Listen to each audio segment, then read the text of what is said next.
Hey, honey. Yeah, what's up?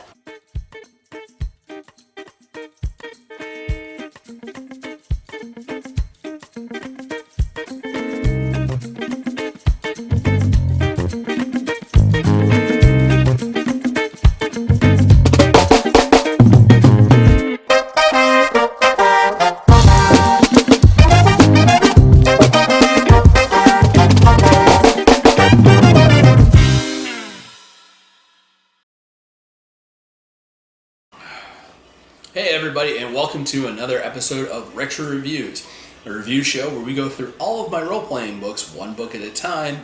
And to keep these episodes nice and short, we have Laura. Hey everybody. So I got a list of questions to stay on track, keep those episodes nice and short. So question one, what book do we have tonight? The Advanced Dungeons & Dragons Monster Manual. First printing.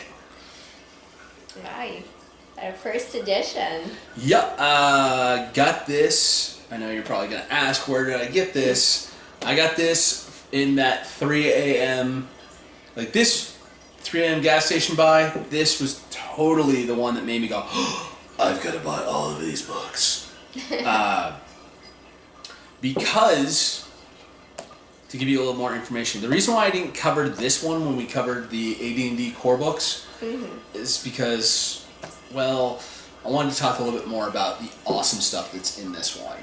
See, this book was written in the 70s, pre-Satanic Panic, when all the people were like, there's demons in these books. We need to get these kids to turn away from Dungeons and Dragons and embrace Jesus. And that's actually the awesome thing about this book, is there are, in fact, demons in the books. Demons and devils were part of the Monster Manual before they switched over and redid the books and took all the demonic devil stuff out. So the only way to get AD&D demon and devil stats for your games was in the first printing of the AD&D book. So basically, if I want to use demons and devils, You have to use that book. I gotta pull this one out and go, okay. Which is kind of annoying as a DM, because it's like, when they see me reaching for this book, they know that I'm reaching for something that's just like, yeah, this is not going to be a fun night. Is there something in particular that you really like about this book? I just like that the old school black and white art, the fact that in this, there are demons and devils in here. I will have to preface, there is some nudity in here with some of the art, but it's really just like the artwork in this is just beautiful. That black and white pen and ink style had always been something from the 70s all the way through to the 90s, of just the kind of art that you're sitting there and you're inspired to draw in your notebook as a high school D&D player. This is the kind of art that you could create with just a pen, just a big pen and a blank sheet of paper, and you can make some beautiful artwork like this and be inspired by this art. Nice. Is there something that you don't like about this book? Don't like about this book.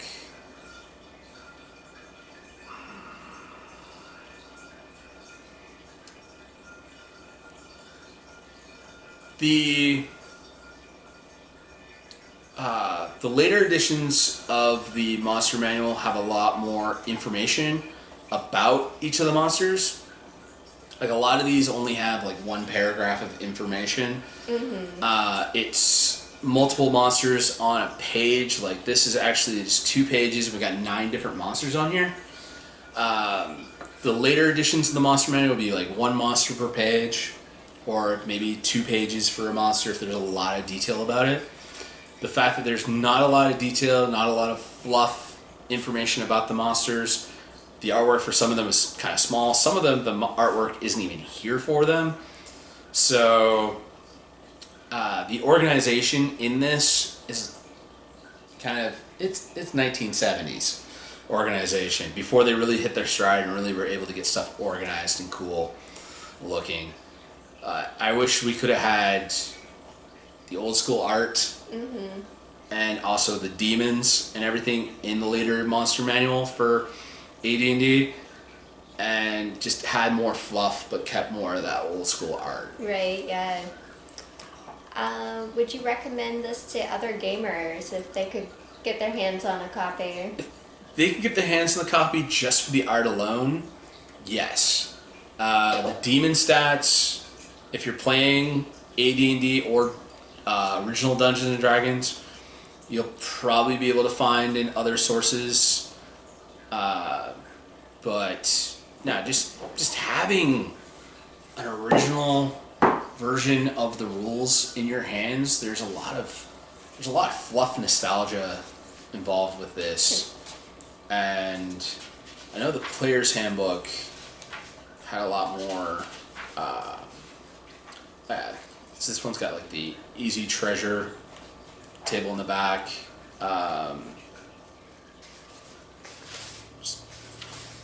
The forward and preface written by Gary. And the forward is written by Mike Carr. There's some nostalgia that you'll experience by picking up the original books. Yeah, for sure. Are you planning to keep this book? Yes. Mostly because probably run some demons. Just to have it as an art book. This is a keep. Nice. Well, those are all my questions. And I'm fairly certain that is it for Advanced Dungeons and Dragons. I think we got through all. I think we got through all the original Dungeons and Dragons, all the AD&D books. So unless I'm wrong, and there's more out in the other tote, I think the other tote is all 3rd edition and other role-playing games. Okay. So I think we're done. Old school with 1st and 2nd.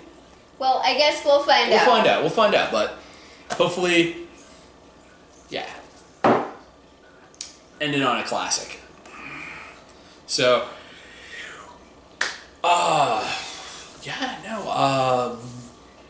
here's the thing for the comments for this week. Art. Are you a fan of the old school black and white? Do you like the 90s era where it's actually the oil paintings, or do you like the new digital art? Where do you stand? What's your favorite piece of artwork in your role-playing books? Let us know that down in the comments below. Give us a like, hit the shares, and if you're not already a subscriber, please subscribe. Click the notification bell so you get notifications when we get new episodes out. And we'll see you next time.